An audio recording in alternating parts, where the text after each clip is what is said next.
territoriale en quelque sorte. Voilà, ça me semble être très important. Parfait. Merci beaucoup. Belle conclusion. La collectivité chef d'orchestre, la collectivité parfois opératrice, et puis le fait que la valeur puisse rester autant que possible dans le territoire comme objectif. Je pense qu'on peut tous partager ça au sein du réseau et de cette conférence. Merci beaucoup pour votre intervention. Alors il est quasiment 17h, donc on a consciencieusement maintenu une partie du retard qu'on a eu au début. On va simplement avoir un dernier temps très court pour lequel j'invite ma collègue Esther Bayeul, donc, qui est chargée de mission sur les questions territoire énergie positive et avec qui je travaille au sein du CLER. On va rapidement vous présenter en quelques mots, c'est bon, elle est là, l'activité du réseau territoire énergie positive. D'ailleurs, dans une posture où on va vous participer à vous dynamiser avant justement la mise en route vers les visites qui auront lieu juste après et pour lesquelles les représentants du Grand FIJAC diront juste quelques mots pratiques, donc ne partez pas trop vite. On va faire confiance au collègue numéro 2, Alexis, du CLER aussi pour la technique cette fois-ci. Alors ça va aller très vite, ce que je vous propose, comme l'année dernière, pour ceux qui étaient présents l'année dernière, on ne s'est pas renouvelé, mais c'est assez rapide et dynamique. On va vous présenter des questions que vous allez lire à l'écran tout de suite, et je vous invite tout simplement à lever la main si vous êtes d'accord avec cette question. Allons-y. Qui a fait plus de 200 km pour venir à FIJAC? Ah oui. Ah bah c'est impressionnant. Je ne m'attendais pas à ça, à ce point-là. Quand même très grande proportion, hein. Donc 200 km, on va dire les grandes villes sont exclues quasiment de ce périmètre-là. Donc les rencontres dans lesquelles nous sommes aujourd'hui sont bien des rencontres nationales, la démonstration par la main levée, qui sont des rencontres qui changent de territoire chaque année, ça on a pu vous le dire et vous vous en rendez compte en venant chaque année, et néanmoins attire un public aujourd'hui de toute la France, ce qui je pense de plus en plus matérialise justement le fait que ces rencontres-là sont un événement phare d'un réseau pérenne qui est le réseau Territoire Énergie Positive que nous animons donc au sein du CLER. Et peut-être une petite dédicace, c'est assez intéressant, grâce à l'intervention des partenaires institutionnels région et ADEME en Bourgogne-Franche-Comté, une délégation complète de Bourgogne-Franche-Comté vient depuis plusieurs années aux rencontres, alors ça doit faire 60-70 personnes, une bonne partie des gens qui ont pu lever la main notamment. Donc bienvenue à vous comme à tous les autres. Esther, cette fois-ci c'est à toi. Et du coup je vais poser 2 questions. Donc la première question, c'est qui voit l'intérêt d'échanger avec des acteurs locaux impliqués dans des projets de transition énergétique? C'est une question à la Emmanuel Macron, si je peux me permettre. Très très bien. Alors du coup, deuxième question, qui est membre du réseau TEPOS animé par le CLER? Ah, il y a pas mal de mains quand même. Il y en a un petit peu moins, mais il y a pas mal de mains. C'est pas mal, mais c'est pas encore ça, tout à fait. On voit que la volonté d'échange ne coïncide pas encore tout à fait avec l'entrée dans le réseau TEPOS, qui est vraiment le lieu des échanges sur la transition énergétique. Alors on peut dire qu'il y a d'autres espaces d'échange valables. Oui, aussi. c'est sûr, bien sûr. Et au-delà, mais en fait, au-delà de la convivialité des rencontres, le réseau TEPOS, ça reste une grande famille qui se retrouve et qui échange régulièrement. Et donc, on parle évidemment de collectivité, mais pas seulement. Et quand on parle de territoire, il y a des pays, des communes, des intercommunalités, des PNR, mais aussi des associations, des développeurs, des coopératives. Et le CLER, aujourd'hui, qui anime le réseau TEPOS, propose des téléconférences, par exemple, qui est aussi un espace d'échange, puisque vous pouvez poser des questions aux intervenants. Il y a à la fois des témoignages de territoire et des approfondissements techniques.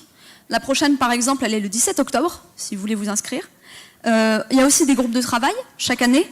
Vous pouvez notamment consulter notre dernière publication sur les opérateurs énergétiques territoriaux. On n'est pas loin des opérateurs locaux de l'énergie, pour vous donner une idée. Et on a un deuxième groupe de travail en cours sur la mobilité durable. On anime une liste d'échanges mail entre tous les partenaires du réseau.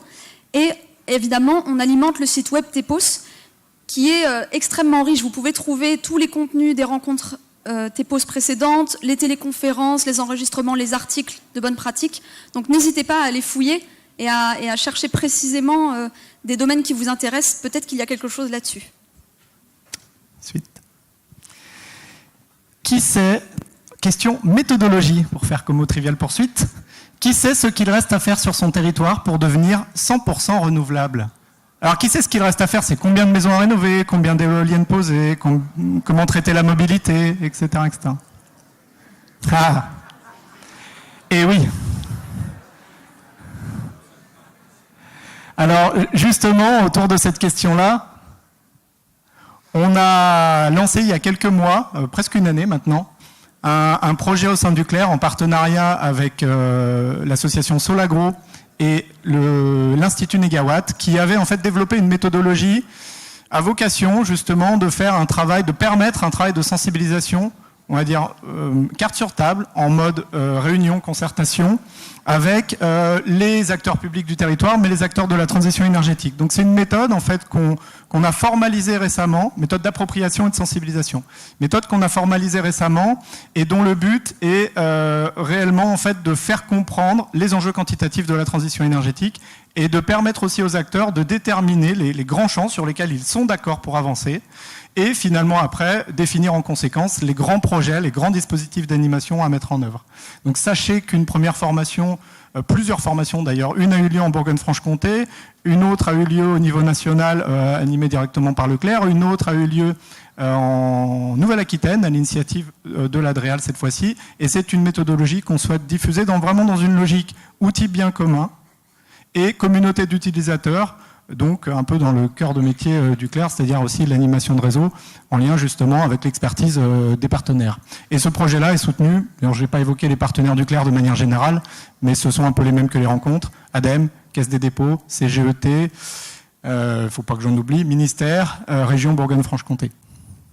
Petite dernière question, qui après donc l'appel à projet territoire à énergie positive pour la croissance verte s'interroge sur les futurs contrats de transition écologique? Des sous. Nous aussi, on s'interroge, enfin on s'y intéresse en tout cas. On a évidemment salué le volontarisme politique qui était affiché avec l'appel à projet TEPCV à partir de 2014.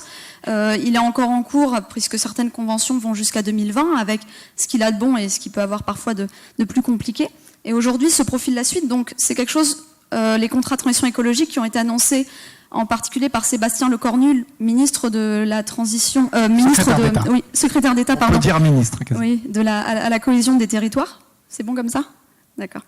Ah non, pas cohésion des territoires. Transition écologique et sociale. Pardon. Donc, secrétaire d'État à la transition écologique et solidaire, et qui ont été annoncés donc pour 2018. Et donc, on va suivre attentivement cela. On s'est notamment rendu à la première session de la conférence des territoires, où le sujet a été évoqué en juillet. Et actuellement, au sein du réseau, on est sur un travail de collecte de retour d'expérience et en tout cas de doléances des collectivités, notamment membres, pour être en capacité d'aller porter ça directement dans les cabinets d'une part, mais aussi, et c'est l'objet un peu des images de droite, via les médias et toute autre chambre par lequel on peut avoir un écho. Vous voyez d'ailleurs en haut à gauche notre nouveau directeur général, Benoît Hartmann, sur le Parisien TV, ça ne nous arrive pas souvent, pour parler de l'efficacité énergétique des frigos. Donc le CLER s'est encore renforcé récemment sur sa capacité de représentation. Donc n'hésitez pas à vous en saisir au sein du réseau TEPOS, c'est l'un de nos 3 métiers. Je crois que c'est tout pour nous. Merci d'avoir suivi et à bientôt au sein du réseau.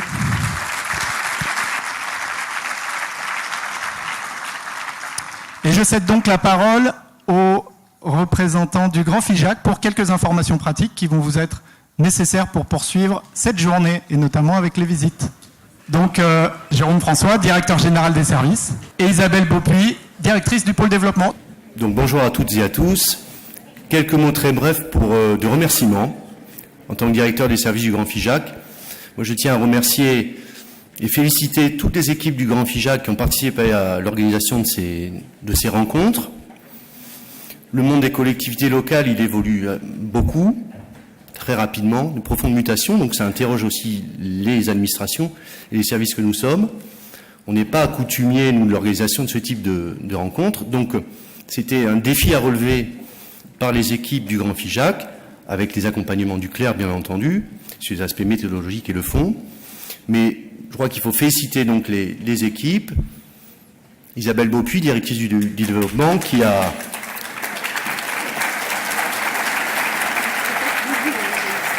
Merci. donc qui a piloté l'organisation, Madame Stéphane Cusin, donc qui est notre chargée de mission pour l'organisation de ces rencontres, l'ensemble des services. Alors, je crois que ça démarre, bien sûr, il vaut mieux se féliciter maintenant, mais ça démarre sous les meilleurs cieux et les meilleurs auspices, je pense, et une très bonne météo. Donc, je termine. L'ensemble des services, c'est vrai qu'on a mobilisé beaucoup les services à une période où l'actualité est très riche pour l'administration. Donc, j'ai constaté que tous les agents du Grand Figeac, il faut aussi remercier les agents des services techniques de la ville de Figeac, remercier les techniciens, son et lumière, bien entendu. Ça a été fait tout à l'heure par vous, monsieur, mais je tenais à le redire. Donc, tout le monde s'est prêté au jeu. Pour les agents du Grand Figeac, nous avons bien pu mobiliser. Et ce que j'ai pu constater, c'est que tout le monde s'est prêté au jeu de façon spontanée, volontaire et de bon gré, ce qui me fait dire que tout le monde a su dégager de belles ondes énergétiques positives. Et je conclurai pour dire que c'est un signe, malgré ce qu'on peut entendre par-ci par-là, un signe de plus que les agents publics savent concilier, comme d'autres, l'art et la manière. Merci à vous et très bonne rencontre.